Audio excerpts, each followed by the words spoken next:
Hello everyone. आज हम बात करेंगे महाराजा रणजीत सिंह के बारे में। इससे पहले हमने 10 गुरुओं के बारे में पढ़ लिया है। 10 गुरुओं के जो परिवर्ती बंदा बहादुर रहे थे उनके बारे में भी पढ़ लिया है। फिर हमने डिस्कस किया था कि सिख मिसल यानी कुल 12 मिसल जो रही उनके बारे में हमने देखा कि प्रमुख मिसलों के संस्थापक कौन कौन थे। पिछली क्लास जिन्होंने नहीं लिया वो देख लेंगे।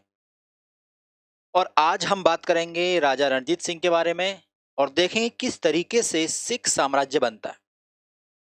क्योंकि हमारा जो टॉपिक चल रहा है वो चल रहा है कि यूरोपीय कंपनियों का भारत में आगमन। फिर उसमें यूरोपीय कंपनियों में सबसे प्रमुख कंपनी बन के उभरी थी ब्रिटिश ईस्ट इंडिया कंपनी। उसने सभी कंपनियों को बाहर कर दिया था और बाहर करने के साथ साथ अब ब्रिटिश ईस्ट इंडिया कंपनी की एक जो जागृति ये होने लगी कि अब मुझे यहाँ पर बिजनेस ही नहीं, यहाँ पर मुझे अब राज्य भी करना है। तो अपना राज्य अपना शासन स्थापित करने के लिए उन लोगों ने यहाँ के जो शासक थे उन्हें हटाना शुरू कर दिया था। और उन्हें हटाने के क्रम में वो बंगाल के साथ, मैसूर के साथ और दिल्ली के साथ लड़ाई लड़ चुके हैं। दो यानी पंजाब और अवध राज्य ऐसे हैं जिनके बारे में हमें भी डिस्कस करना है। तो आज पंजाब पे ही ये जो चर्चा है वो चल रही है और उस कड़ी में ही इस लेक्चर को जोड़ा जाएगा कि जब सिख साम्राज्य बना तो उसे बनाया किसने और उसके बैकग्राउंड में एक पूरी की पूरी हिस्ट्री है कि सिख धर्म को स्थापित करने वाले गुरु नानक रहे। गुरु नानक से फिर 10 गुरु हुए और 10 गुरुओं में फिर जो गुरु परंपरा है उसे वहीं खत्म कर दिया गया, यानी गुरु गोविंद सिंह के बाद गुरु परंपरा खत्म हो गई। फिर उनके बाद दल खालसा जो गुरु गोविंद सिंह ने बनाया था उस सेना का सेनापति के रूप में उन्होंने बंदा बहादुर को बनाया और बंदा बहादुर ने कुछ हद तक सिख साम्राज्य को बनाने की कोशिश की। लोहगढ़ अपनी राजधानी बनाई और जब बंदा बहादुर को भी फांसी दे दी गई फारूक शेर के द्वारा तो सिख जो पूरा का पूरा धर्म था वो मिसलों में बंटने लगा। मिसल मतलब गुट थे और उन गुटों में कुछ 12 प्रमुख गुट रहे। उन 12 गुट में से भी प्रमुख जो गुट थे मैंने आपको बता दिया था कि सुकर चकिया, भंग, अपने अहूवालिया, तो ये सब जो प्रमुख गुट थे उन गुट में से ही एक व्यक्ति थे महाराजा रणजीत सिंह जो सुकर चकिया मिसल से संबंधित थे। तो आगे की कहानी अब यहाँ से शुरू होगी। अपनी नोटबुक पे आप नोट कर लीजिए, हेडिंग लगा लीजिए महाराजा रणजीत सिंह। तो इन्हें पहले पॉइंट में लिखेंगे ना, शेर पंजाब के नाम से भी जाना जाता था, यानी पंजाब का शेर। दरअसल इनका जो जन्म है वो होता है 1780 में और 1780 में जो सुकर चकिया मिसल के प्रमुख थे जिनका नाम था महान सिंह, महान सिंह, महान सिंह के यहाँ पर हुआ था क्योंकि ये महान सिंह चरत सिंह के ही वंश में थे और ये सुकर चकिया मिसल के संस्थापक थे चरत सिंह। तो चरत सिंह जो संस्थापक थे उन्हीं के वंशज रहे महान सिंह और इन महान सिंह का ही बेटा जो हुआ वो रणजीत सिंह थे। ठीक है, ये बात ध्यान रही। बेटा और पिता ये सब पूछा नहीं जाएगा, सिर्फ आपको इतना पूछा जाएगा कि चरत सिंह जो हैं वो किस मिसल के संस्थापक थे, सुकर चकिया मिसल के। आपसे पूछ सकता है कि महान सिंह किस मिसल से जुड़े थे, तो सुकर चकिया मिसल से। रणजीत सिंह के पिता का क्या नाम था, तो महान सिंह था। और रणजीत सिंह किस मिसल से जुड़े थे, तो फिर सुकर चकिया मिसल से जुड़े हुए थे। क्लियर।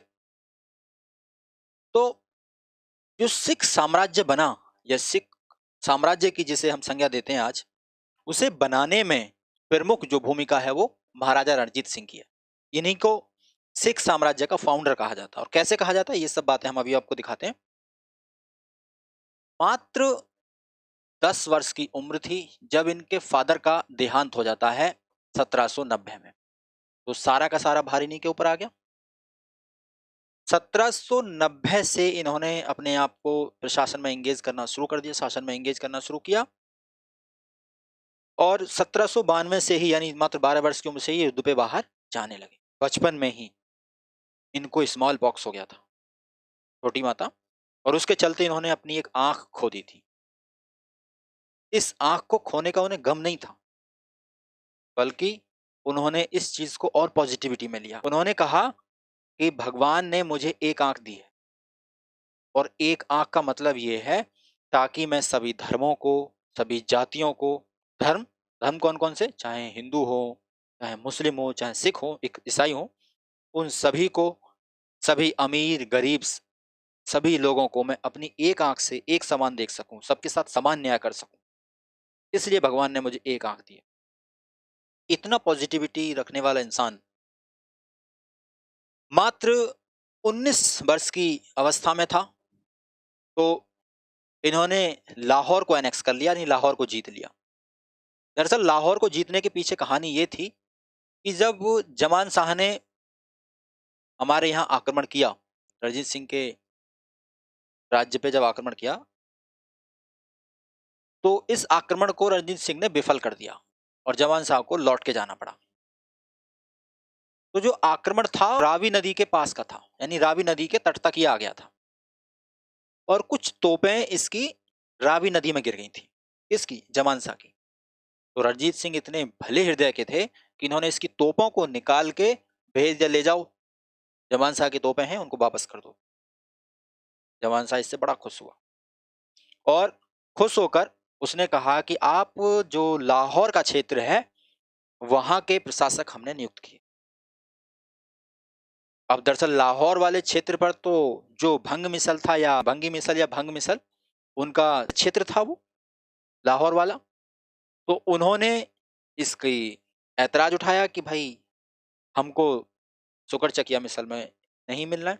तो रणजीत सिंह ने उनको हराते हुए फिर भंग मिसल को भी अपने अंतर्गत कर लिया। और ऐसे ही ऐसे जितनी भी 12 मिसल थी बटी हुई थी, इन सभी को एक सूत्र में बांध दिया और सभी मिसल मिला के रणजीत सिंह ने एक सिख साम्राज्य की स्थापना कर दी। जब मात्र 20 साल के ही थे तो इन्होंने अपने आप को महाराजा घोषित कर दिया पंजाब का, और ये महाराजा की उपाधि भी इन्हें जमन शाह दुर्रानी से ही मिली थी। 1801 में इन्होंने अपने आप को पंजाब का राजा घोषित कर दिया था, सभी मिसलों को एक साथ मिला लिया था।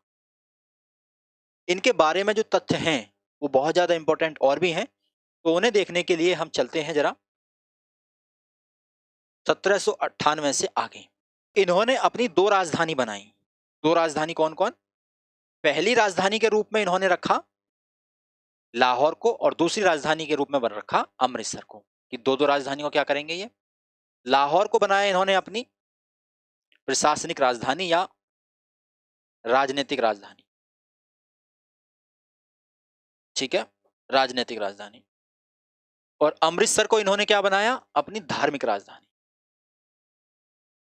नोट करते चलेंगे। तो इन्होंने अपनी दो राजधानी बनाई थी, पहली प्रशासनिक राजधानी या राजनीतिक राजधानी, और दूसरी धार्मिक राजधानी।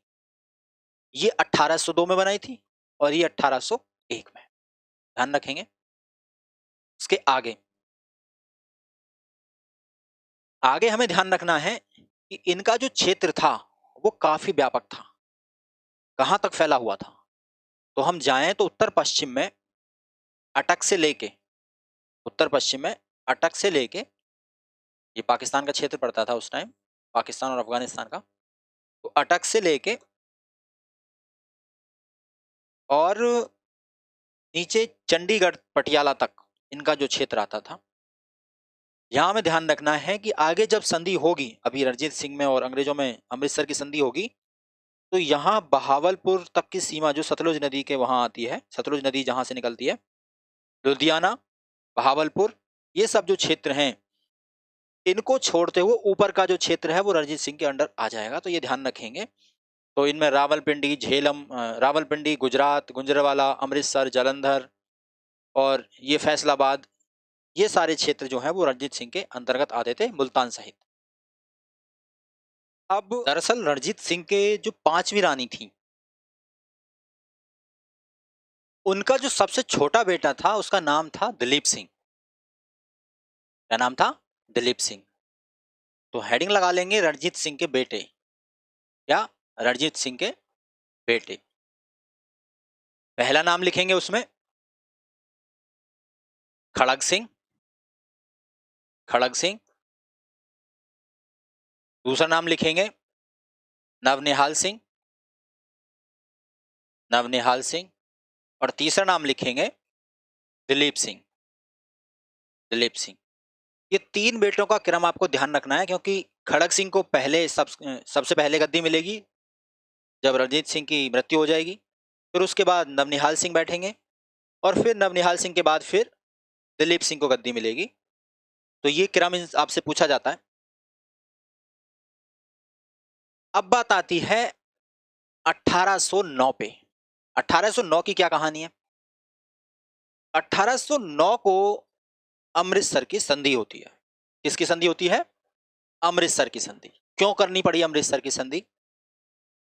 अंग्रेजों को पंजाब की एक तो बढ़ती हुई शक्ति, यानी रणजीत सिंह की शक्ति से भय होने लगा था।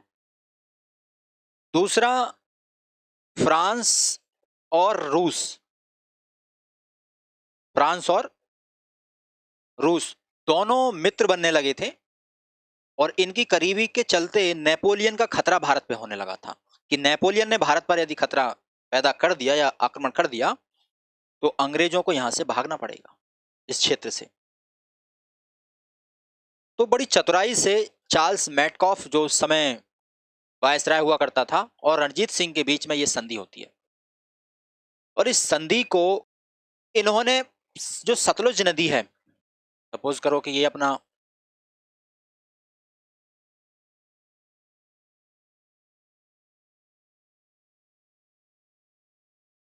सतलुज रिवर मान लो यहां से निकल के जाती है, तो इसके जो पूर्वी सीमा है वहां अंग्रेजों का विस्तार रहेगा और इसके ऊपर उत्तर पश्चिमी क्षेत्र में रणजीत सिंह का विस्तार रहेगा। संधि की ये शर्तें थी। और जस्ट इसके बगल में, यानी सतलुज के जस्ट बगल में एक जगह पड़ती है लुधियाना। यहां पर अंग्रेजों ने अपनी सेना को रखना, यानी अपनी एक सैन्य टुकड़ी बनाना संधि के रूप में रखा कि यहां हम अपनी एक सेना बिठा देंगे। रणजीत सिंह ने इसके लिए ओके बोल दिया। ठीक है, तो इस तरीके से अमृतसर की संधि हो जाती है। सतलुज के पूर्वी तट के जो क्षेत्र हैं वो अंग्रेजों के नियंत्रण में और पश्चिम के जो क्षेत्र हैं वो रणजीत सिंह के नियंत्रण में हो जाते हैं। 1814 में अफगानिस्तान का एक शासक था जिसका नाम था शाह सुजा। क्या नाम था? शाह सुजा। वो रणजीत सिंह के पास में आता है, एक संधि करता है। क्या? यदि आप मुझे काबुल का राज्य दिलवा देंगे, काबुल क्षेत्र मुझे दिलवा दें, तो मैं आपको कोहिनूर का हीरा उसके बदले में गिफ्ट दूंगा और कश्मीर का क्षेत्र भी छोड़ दूंगा। तो रणजीत सिंह इस बात के लिए तैयार हो जाते हैं। दरअसल ये जो कोहिनूर का हीरा है, इस भगोड़े शासक के पास कैसे आया? भाई इसकी तो कहानी भारत में छुपी है, इसके पास कैसे आई? ये मामला है 1739 का, जब भारत पर आक्रमण करता है नादिर शाह, मुगलों के परखच्चे उड़ा देता है, तो यहां से तख्ता ताउस के साथ साथ वो कोहिनूर का हीरा भी ले जाता है। इसी नादिर शाह का एक सेनापति उस टाइम आता है जिसका नाम था अहमद शाह अब्दाली। अहमद शाह अब्दाली, जो पानीपत की तीसरी लड़ाई में मराठाओं के साथ लड़ाई करता है। तो नादिर शाह जो यहां से तख्ते ताउस और कोहिनूर का हीरा लेके गया था, वो इसने अपने बेटों को थमा दिया कि लो बेटा ऐस करो। इन बेटों ने अब्दाली के सेनापति भाव से खुश होते हुए इनको थमा दिया कि आपको ये हम गिफ्ट में देते हैं। अहमद शाह अब्दाली का ही वंशज था ये शाह सुजा। तो इसके पास से ये हीरा है वो आ गया था शाह सुजा के पास। तो डेफिनेटली इसके कौन से बाप का था? निकला तो था गोलकुंडा की खान में, और गोलकुंडा की खान से ये भारत में पहले तो काफी टाइम घूमता रहा। भारत के बाद फिर इसको नादिर शाह ले गया, नादिर शाह से अब्दाली और अब्दाली से बाद शाह सुजा के पास आ गया। इसने फिर रणजीत सिंह को ये ऑफर किया, तो रणजीत सिंह ये बात मान जाते हैं। तो इस तरीके से कोहिनूर का हीरा रणजीत सिंह के पास में आ जाता है। अब रणजीत सिंह की कहानी में एक नया ट्विस्ट हम देखते हैं, वो है इनकी प्रशासनिक व्यवस्था। इनका जो प्रशासन है वो भी क्वेश्चन बहुत सारे लेके आता है। हमारे एग्जाम में बहुत सारे क्वेश्चन यहाँ से बनते हैं। पहला क्वेश्चन तो यही बनता है कि रणजीत सिंह ने अपने राज्य को कितने प्रांतों में या सूबों में बांटा था? तो आंसर आता है आपका 4। 4 सूबों में बांटा था, और वो कौन कौन से? पहला पेशावर, दूसरा कश्मीर, तीसरा मुल्तान और चौथा लाहौर। जो सूबा होता था तो उसका एक मुखिया भी तो होता होगा ना। उस मुखिया का जो नाम था उस समय, सूबे का जो मुखिया होता था उसे नाजिम कहा जाता था। क्या कहा जाता था? नाजिम। ध्यान रखेंगे, जो सूबे थे उनको इन्होंने फिर, यानी प्रांत जो थे उन्हें परगनों में बांटा। इसको एक क्रम में लिख सकते हैं, रणजीत सिंह का प्रशासनिक विभाजन। पॉइंट लगाएंगे, सूबा या प्रांत, ठीक है, इसका मुखिया क्या लगा देंगे? नाजिम। प्रांत या सूबे को इन्होंने बांटा था परगने में, परगना। परगने का जो मुखिया है वो है कारदार, कारदार। और परगने के नीचे की जो इकाई थी वो थी तालुक या तालुक, तो यहां होता था तालुकदार। और सबसे नीचे की इकाई थी गांव या मौजा, तो यहां पर मुखिया हुआ करते थे। तो इस तरीके से सूबा नाजिम के अंडर में था, परगना या जिला, इसको जिला भी कहते हैं, जिला जो था वो कारदार के अंडर में था, तालुक तालुकदार के, और मौजा सबसे छोटी इकाई थी तो वो मुखिया के अंडर में चलता था। दो क्वेश्चन इंपॉर्टेंट है यहां से। पहला, मौजा सबसे छोटी ग्रामीण इकाई थी, यानी ग्राम गांव को मौजा बोलते थे, और सबसे ऊपर जो अधिकारी था उसे नाजिम कहते थे। ठीक है, 50 से लेके 100 तक के बीच में जितने भी गांव थे उन सबको इकट्ठा करा और इनका तालुक बना देते थे ये लोग। फिर तालुक को ऐसे ही कई सारे तालुक मिला के परगना, परगना में फिर कई सारे परगने मिला के फिर प्रांत बन जाता था। तो टोटल 4 प्रांतों में पूरे राज्य को बांट दिया था। क्लियर? ध्यान रखेंगे कि इन्होंने सारी सिख जो मिसल थी उनको संगठित किया था। सारी सिख मिसल को एकजुट करने के लिए उन्होंने राज्य को सरकार खालसा नाम दिया था। ध्यान रखेंगे, सरकार खालसा। उन्होंने अपने कुछ सिक्के भी चलाए, हर एक राजा अपनी मुद्रा चलाता, तो इन्होंने अपने कुछ सिक्के चलाए जिन्हें नानक शाही सिक्कों के नाम से जानते हैं। ध्यान रखेंगे, रणजीत सिंह द्वारा चलाए गए सिक्कों का नाम नानक शाही सिक्के। ठीक है, साथ ही एक कारदार नाम का एक अधिकारी था। कारदार, कारदार अधिकारी क्या करता था? ये राजस्व का कलेक्शन करता था, संग्रहण करता था। और इसके अलावा ये खजांची और लेखाकार यानी अकाउंटिंग का काम भी यही करता था, कैशियर का काम भी यही करता था, और जो राजस्व का कलेक्शन है वो भी यही करता था। तो कारदार जो अधिकारी था उसका नाम ध्यान रखेंगे। फिर इसके अलावा हम आगे चलें, रणजीत सिंह के जो सबसे ज्यादा विश्वसनीय मंत्री थे उनका नाम था हरि सिंह नलवा। पूछ लिया जाता है, हरि सिंह नलवा पर कुछ कहानियां भी बनी हैं।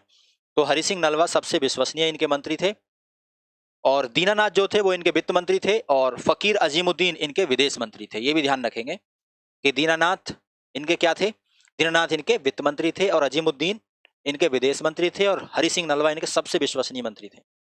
इसके अलावा सैन्य प्रशासन को 2 भागों में इन्होंने बांटा था। पहला, फौज खास या फौज आइन। दरअसल फौज खास या फौज आइन क्या थी? ये एक नियमित सेना थी जो परमानेंट रहती थी। और दूसरी जो सेना थी वो थी फौज बेकवायद। कौन सी सेना थी? फौज बेकवायद।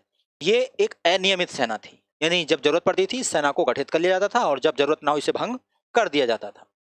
इसके अलावा इन्होंने घुड़सवारों को यूरोपीय ढंग से प्रशिक्षित कराने के लिए एक फ्रांसीसी सेनापति एलार्ड को नियुक्त करा था। और जैसा मैंने बताया कि जो इटालियन सेनापति था बंतुरा, उसे पैदल सेना के लिए प्रशिक्षण देने के लिए इन्होंने सेलेक्ट किया था।